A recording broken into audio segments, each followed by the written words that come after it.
We're back again. For those that don't know, we had some weird stuff happening. So this is take two, but we're back. And I'm very excited to have Chrissi on for a multitude of reasons. One, you all know in 2025, we are specifically focusing on women and or minority business owners and going through their story. Obviously, we're going to highlight what they do, but we want to know all the shit you had to go through to even get to the stage at which you're at. Not to mention, she is a very big component of the mindset and working through all of those hurdles that you've got to in life.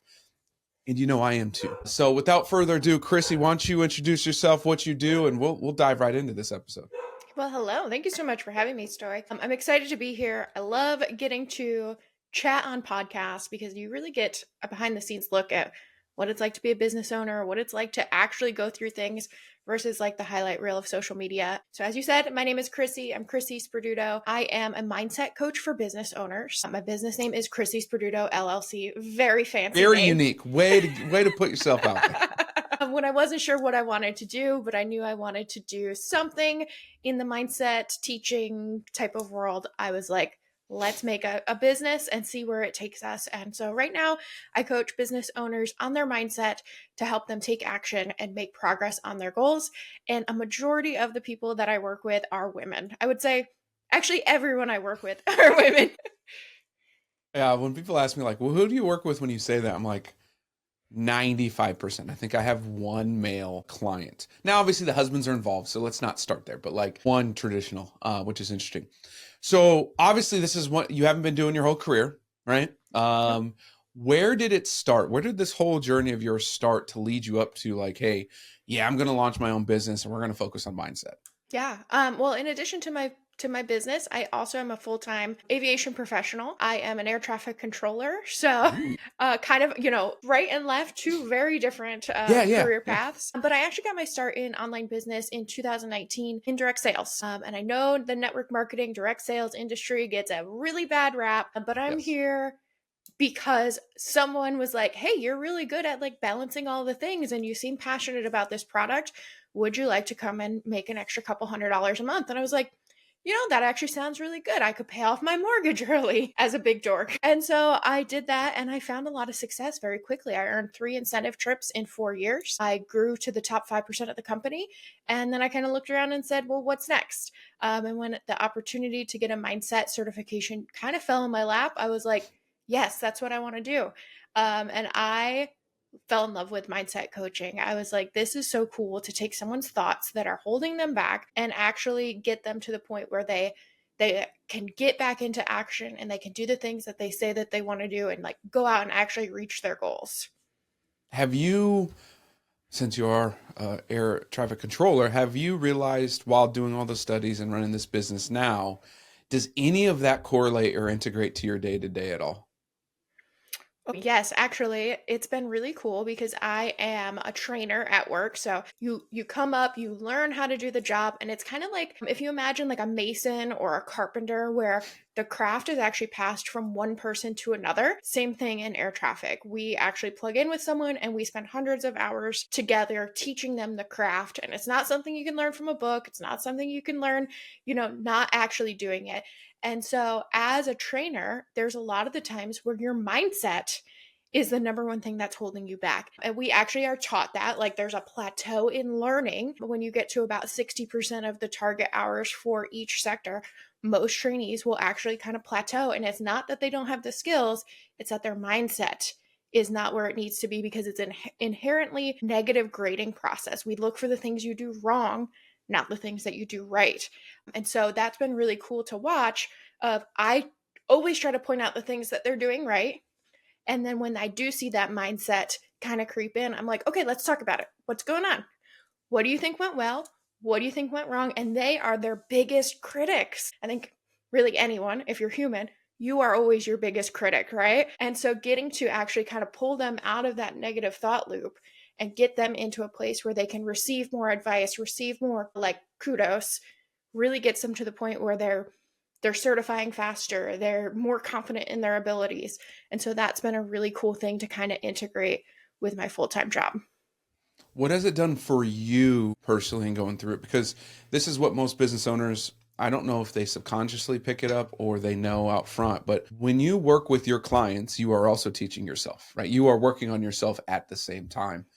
So, from obviously working with clients and all of that, and the training side of things, I would assume that it's kind of a high stress job. I mean, planes flying around and crashing into each other is probably up there in the stress level. What has it taught you personally to yourself in the work that you do for those high stress situations compared to when you weren't involved as much in the mindset?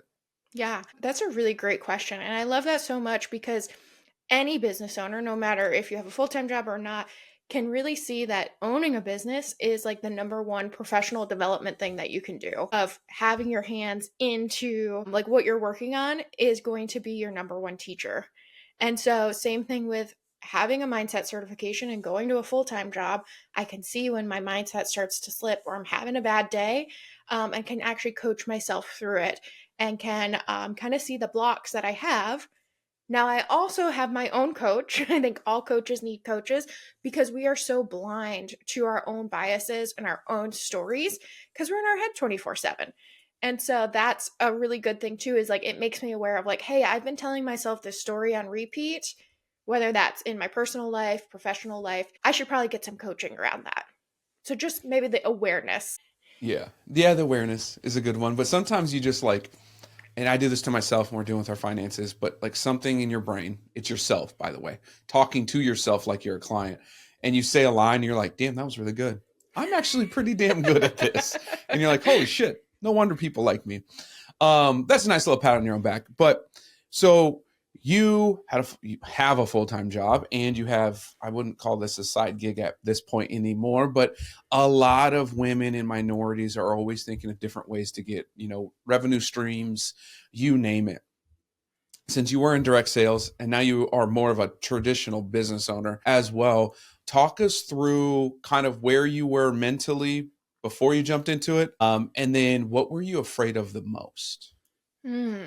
I think, okay, so I'm going to start with what are you afraid of most? And I'm going to say that this is the most common. It's either fear of failure, like I'm going to fail and be embarrassed, or fear of like not fitting in, like having people judge you. Mm. And so those are actually like primal fears of, hey, if I do this thing and I'm misunderstood by someone in my community, I could, back in primal days, actually not have food to eat tonight or shelter or things like that. And so your brain will actually talk you out of taking the big leap, taking the big risk because it's fearful that your community is going to disown you. And then fear of failure. We all are afraid to fail because we could potentially die, right? We go through all these different phases in business where we're like, okay, we got to take the next step, but it's really, really hard and I might fail. So I'm just going to stay here where it's nice and warm and cozy and familiar. We always lean towards the familiar. And then what was the second question? Where were you in the point of life to like make that decision of, yeah, I'm going to go do a side gig, right? I'm Yeah. actually just going to do it. Obviously the fear part, yes, but like at what point and what was that trigger to say, you know what, I'm just doing it? Yeah. So my mentor in my direct sales company actually was like, hey, I see you doing all these things. I see you volunteering with your community. I see you kind of being like the leader of your social community. What if you just added this to what you're already doing and just worked a couple hours a week and you can make a couple $100? And she showed me how she fitted into her life as a mom, as the PTA mom, and was doing all the things. And she's like, I just throw a party in here. Every other Wednesday I do a party and I make $300. And I was like, that's like a really good ROI. And I had worked different side hustles for so long. After college, I was a transcriptionist, taking focus, like research study focus groups and transcribing the conversations. That was mind numbing. Yeah. I had been a research assistant for an author. I had been a virtual assistant. So I had always had multiple different kind of, oh, where can I make a couple $100? And for someone thinking about like, hey, things are way more expensive right now, just go and do something and try it. Right? You don't have to fall in love with it. Go and try it, see if you like it. And if you don't like it after a couple months, give it up. Go find something else. But there's so many ways to monetize these days.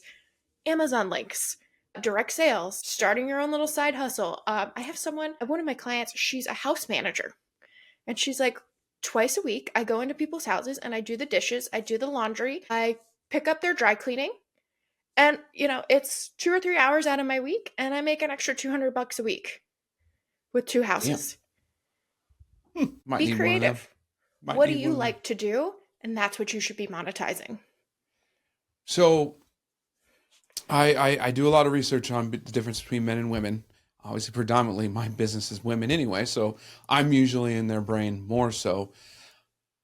When it comes to either starting a business, that fear of failure, I have learned either from clients or from data that women are more susceptible to that feeling because of mainly two reasons, right? And that is one, women love to have a plan. They love to know what's going on, when it's going to happen, all the way through. Men are just like, well, we'll just figure it out. Shit's going to happen. I don't know. I'll figure it out, right? Those are fundamental differences in our bodies. The second one is typically more tied to the maternal side of it. And I love that we had, I guess it was off camera, talked about dinks in our other conversation, so we can get into that a little bit. But still, that is internal, and it is a maternal thing inside of women. Those I have found are like the two leading causes that actually lead to like the fear of failure conversation. Because in their mind, if I can't do it or I fail, I am the matriarch, like it's gone. Like our family's going to disappear. As infactual as that is. What can you attest to that, both, on both sides of it, right? You not wanting kids, but also still being a woman and having those and battling those internally. Talk us through how that affects you and has affected you in your business entrepreneurial life. Yeah. I think a lot of the times that burden is something that we carry out of our own brain makes it up. Facts. Because I will ask clients, I'll be like, well, they'll be like, well, I got to do this, this, and this. And I said, well, did your husband ask you to do that? Was that like laid out? Was that ground rules? Or could you have a conversation and be like, hey, all these things need to get done. What could you take on? And so it's very interesting the way that the female brain works of like, we are the caretakers. We are the ones that want to take on all the responsibility. But stop and ask yourself, is this actually my responsibility? Because it's not always. And that's sometimes the pressure that we put on ourselves. Great example for Christmas. I went and we were traveling kind of in the middle of the month, kind of a weird time in the middle of December. And I was like, I need to get all these Christmas presents ordered and the Christmas cards sent out before we leave for this trip. And so I went on Etsy and I ordered all the things for my family. And I asked my husband, what do you think your family wants? And he goes, I don't know. I threw out a couple ideas. No, no, no. I said, okay, guess what? Your turn. I am releasing all responsibility for your family's presence. I got my family covered. You figure out your family. And it wasn't until about 4 days ago, so January 10th, that he finally figured out what he was getting his dad for Christmas. He did it. But that like his dad's Right. present isn't my responsibility. Correct. But I internally took that on of like, I get all the presents done before we go for this trip so I can relax on this trip, when that actually wasn't really my responsibility. What have you found is majority of clients' responses to that? Because that takes a lot of work. It's not just like saying it. You said it, and I bet, even though you work on yourself all the time, I bet you still internally were like, I should probably do it, right? Like you said it, but your body's like, no, no, I want to do it. What have you found that clients need to get through and work on, even though you coach them and they say it, like physically actually letting that occur? Yeah. So when I first say something like this, it's usually like shock and awe. They like pause and they're like, what do you mean? Like, this is so far ingrained in us. We have stories that go back to childhood. And so it was probably, I saw my mom take care of all the presents for the family, including my dad's family, right? And so I internalized that of like, that's my job as a woman. And so for my clients, when they stop, they like pause, they're like, sometimes I have to think about it. And sometimes we might have to coach on something multiple times to break that story, because the first story that comes out is not the actual story. It's actually several layers deep. It's like an onion, like Shrek. It's like an onion. There's lots of layers to pull back. And like, well, why do you think about like why do you think of that? Why do you think that is? And peeling back. And sometimes it takes like kind of sitting with it for a while before you really figure out what the deepest layer of it is. And it's heavy. It takes work. I mean, let's be real, people. It's not easy. And we all go through it, but you have to on this journey. And that's a lot of what we talk about is this wealth journey, which essentially is life journey integrated, right? Because if you took care of your body, both mentally and physically, it's going to lead to prosperity in other parts of your life without trying, honestly. And as a former athlete, we usually say it's because you're prepped. Like, if I can prep my body and my mind, when the opportunity presents itself, I can actually go do it, whatever it may be, because I've gave myself that opportunity of preparation. Some people call it luck.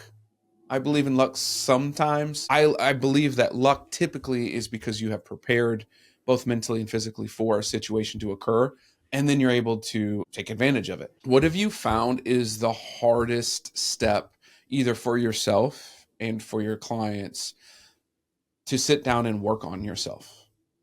Ooh, that's a great question.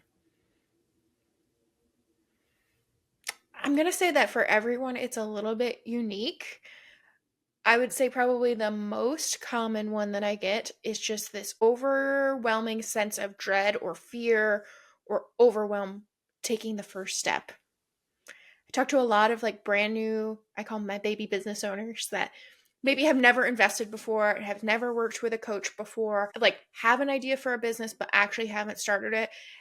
And they are just like, I don't even know where to start. I don't know how to make a plan. I don't want to take the first step because if I take the first step, then like I have to take all the other steps. And so I think that just overwhelm starting is the hardest step for a lot of people. It really is. It's a first step. I know people always say, take first step, go to the gym, blah, blah, blah. But it's very true. Very much similar in every part of life is just taking that first step. And I'll add on to this, and this is why we want part of why I have this podcast, why I do what I do, why I network with others like you and just have these massive resources, is because we want people to know they're not alone. You're going to feel alone, but you're physically not alone. And that's why we have coaches. That's why we do what we do, is because we're just here to help you take that step. And once you start taking the first step, the second one's a little easier, right? Third one's a little easier. Next one, you might need to jump up a step a little bit, but like it just starts to snowball and go downhill. And so we really want to hit upon the fact that you're not alone in this journey at all, even though you're going to feel like it, because it takes a team. There's a quote that I guess it's my quote now, or it is my quote. I never found it, but I kind of like compiled a bunch. And it's simple as this. There's not one rich person on this world, on this planet, that has gotten to where they're at alone. Everyone has a team. Name a person, they all have a team. It's impossible in today's age to be successful without some sort of team. And that team doesn't have to mean I have 50 employees. What that team means is I have a coach, I have my wealth advisor, I have an accountant, I just have a friend, my family supports me. Whatever it is, you have to have a team. What have you found with these baby business owners when it comes to that concept? Are a lot of them coming in with a team, or are they coming in singularly and just trying to do literally everything by themselves?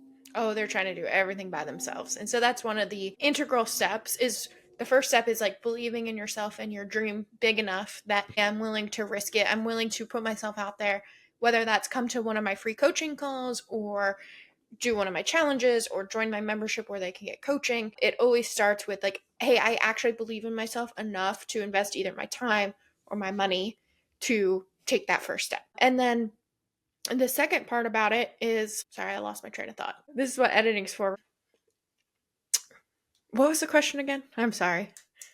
We're talking about the concept of team, right? And Okay. when they come to you, are they doing it? Are they alone, or do they actually come with resources of team to help Yeah. them? Okay. And then the second part is asking their community that they already have for help. So that's typically a spouse or your kids. A lot of the times I'll be like, well, have you asked your 8-year-old daughter if she can put stamps on your envelopes and free up that task? Like, can we assign age appropriate tasks to our kids and make it a family activity? And then where can you get rid of things that you hate doing? For me, as a kid, I remember I would like have all the sports and doing all the things, and my mom would be like, okay, I washed your laundry, but you have to fold it and put it away. And I would let 3 or 4 baskets of laundry accumulate on my bedroom floor. And I would say to her, when I'm older and I'm rich, I'm paying someone to fold my laundry. She's like, that's not a thing, Chrissy. Guess what? It's a thing. It's a thing. It's a thing. And so I felt very resentful when I would clean the house because it felt like my spouse wouldn't pitch in the same amount of effort that I did. And so finally, after many fights about it, I was like, let's just pay someone to come and clean the house every other week. And then like, we can go do cool stuff. We can go do fun stuff. And so we made room in the budget for that. And she folds and puts away our laundry. And now we don't fight about it. I don't have to worry about it. And she is one of my essential support staff on my team. And then I always say hire a virtual assistant before you think you need one, even if it's just for 5 hours a month. Free up your brain space for the things that you don't like to do. You nailed it. You nailed it. It is, I guess I will say it's as simple as that. It's not really as simple as that, but it's true. There's things that bog you down as a business owner. One, we wear 6,000 hats, but virtual assistant to take off some of those tasks. You need a bookkeeper, you need a badass accountant, you need either a business coach or consultant somewhere in that realm to help you go further. Eventually you need more of that virtual, we do virtual CFO work, more of that work in your financial planning, both personal and business. These are all essential to your team for the business perspective and a little personal. But then you need to figure out things like in your home that also are essential. For you, it's folding clothes, right?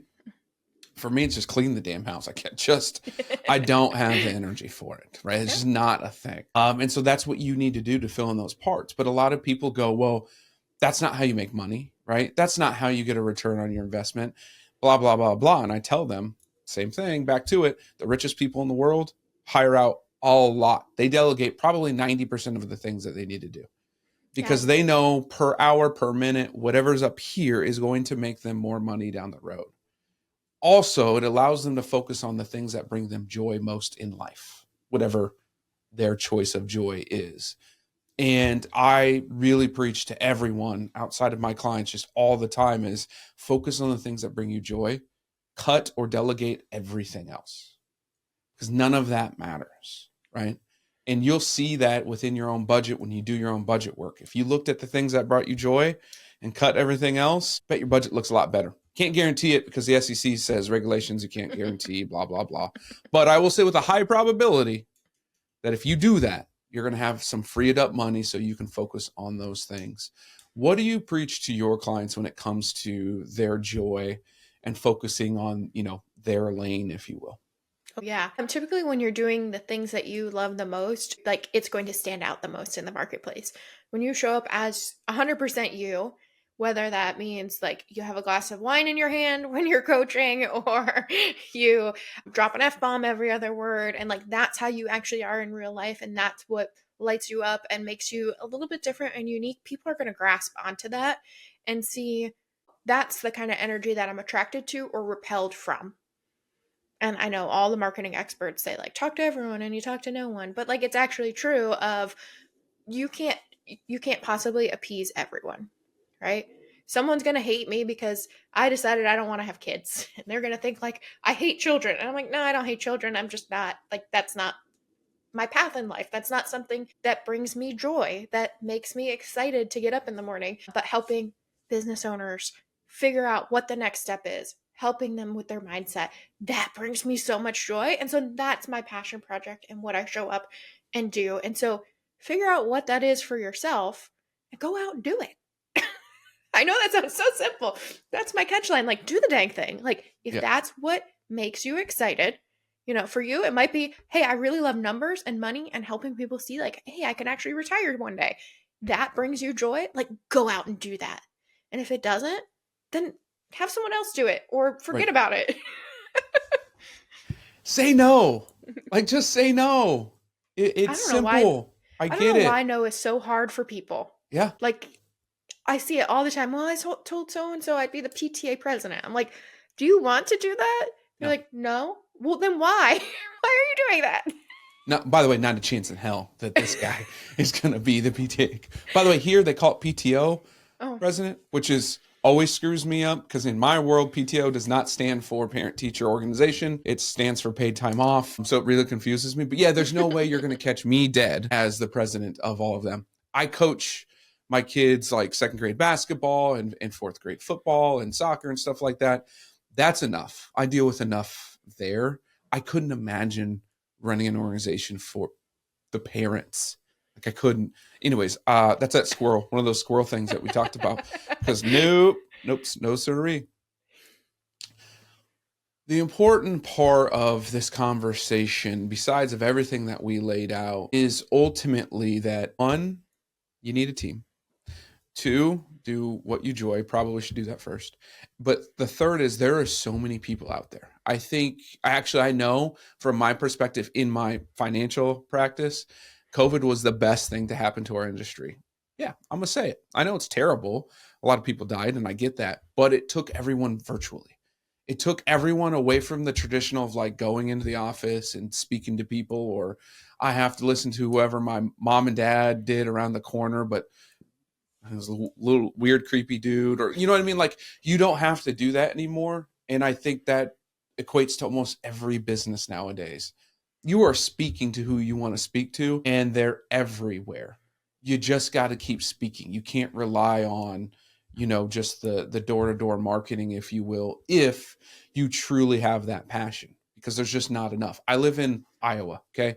There's not a huge population here, not at all. My clientele population, there's just not a lot. So why would you only speak to people here? No, speak to everyone. And that's what the everyone talking we had talked about in marketing.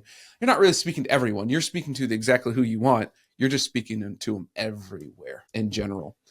When you're doing that, you have courses. I've thought about courses, but again, one of those things that makes me kind of want to vomit would be putting together courses and doing those.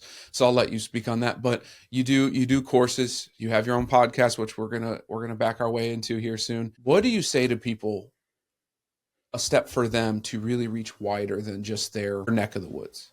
It's funny because I am actually trying to get more into in-person networking this year, because there is something so valuable about face-to-face. So like, don't sleep on your community, but then to reach a wider audience, just be yourself. So I use social media for a lot of my things. I ask for referrals. Like someone saying, "Hey, my coach Chrissy," or like, "I follow this lady on Instagram and she's a little bit of a nut, but she has some really good mindset tips that might help you," or "She's hosting a free coaching call. We should go together." That's one of the number one ways that I get new clients is through word of mouth referrals. So don't sleep on, like, nurture your people you have. And then other than that, like, go out and be yourself. Say the things that you would say while you're sitting across from your girlfriends drinking a bottle of wine. Say your hot takes, say your unpopular opinions, because that's going to repel the people that you don't want to work with. And it's going to attract the people that you really do want to work with. And it's fun. It's you. Like you're being yourself. So it's not like you're trying to, when I started in the industry, we had to wear a suit and tie. We had to present a certain way. We had to speak a certain way. And that just like always made me feel fake. And it's true. That's what it is. We're so lucky to just be our authentic selves now, which is fantastic. But we're getting towards the end of our amazing episode, and I know we could speak for hours, but I want you to talk about your podcast. One, you can speak so well because you're also a host, but I want everyone to get a taste of what your podcast is about, what you look for, and who you speak to. Yeah. So my podcast is the Do the Dang Thing podcast with Chrissi Sperduto.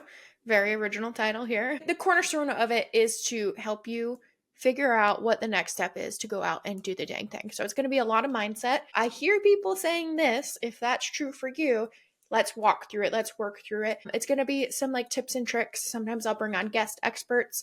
I just had someone on that's an expert in ChatGPT, and she kind of gives you some hacks of like, here's how you can create content in less time. Here's how you can, organize your day using the tools that are available to you. And then I just have some fun with it too. Like I give life updates. I kind of show off my personality. We just talk and we have a good time on the podcast. It's nothing too serious, but it is enough of a motivation or like a kick in the pants to help you go out and do that thing that you've been saying forever that you want to do, that you're too scared to go out and do. Plus, it's fun, right? It's just fun to do. I had a client start a podcast. Well, I guess it's 2025 now, but like towards the end of 24, really pushed her to start it. And it's changed like how she operates her business now, not because of like around the podcast, but to integrate it in like the energy level, the people you meet, the things that you can do from it is phenomenal. And hell, we met on social media. That's exactly how we met. It's funny how this world works, but as we're ending this out, we always ask specifically one question of our guests. What is one thing you want our listeners to take from today's episode or from you, some tool that they can implement today as they're listening to help them on that first step in their journey? Oh, this is a good one. Okay, so for a resource, I want to invite them to my next free coaching call. I do them once a month. I'll give you the link so they could sign up for it. And that's a really cool way just to go and see what coaching is all about. You don't have to be coached. You can just watch other people get coached. And if you're a business owner, you will probably have transformation just from watching someone else be vulnerable and get coached. And then for like a mindset to leave with, my signature line, do the dang thing. If there is something that you've been thinking about doing for any period of time, an inkling, something that won't go away, it's kind of following you around, it's time that you went out and you did the dang thing. And so ask ChatGPT what the first step is. Go ahead and Google your idea and just take whatever the first little baby step is to making that dream come true. Just do the dang thing. Just do the right? dang thing. As always, everyone, like, share, subscribe, comment, all those things. Not for the algorithm, right? I always say that. It helps, but it's because it allows us to see you and to hear you. Our jobs literally are to hear and help you as much as possible. So I know Chrissy's going to be there in the comments helping you. DM us, just reach out, because you're not able to take that first step alone without some type of guidance, advice, or something. So always, if you're here, you're listening, come talk to us. We're ready for you. And to end it, do that damn thing though, huh? Just go do the thing. Absolutely. Thanks for having me on. Thank you. Sponsored by Black Mammoth. Any awards, rankings, or recognition by unaffiliated third parties or publications are in no way indicative of the advisor's future performance or any individual client's investment success. No award, ranking, or recognition should be construed as a current or past endorsement of Black Mammoth. Information regarding specific awards, rankings, or recognitions is available on the Black Mammoth website, www.blackmammoth.com. All investment strategies have the potential for profit or loss. Investment strategies such as asset allocation, diversification, or rebalancing do not assure or guarantee better performance and cannot eliminate the risk of investment losses. There are no guarantees that a portfolio employing these or any other strategy will outperform a portfolio that does not engage in such strategies. This broadcast should not be construed by any client or prospective client as a solicitation to effect or attempt to effect transactions and securities or the rendering of personalized investment advice due to various factors, including changing market conditions. The information discussed in this broadcast may no longer be reflective of current positions or recommendations.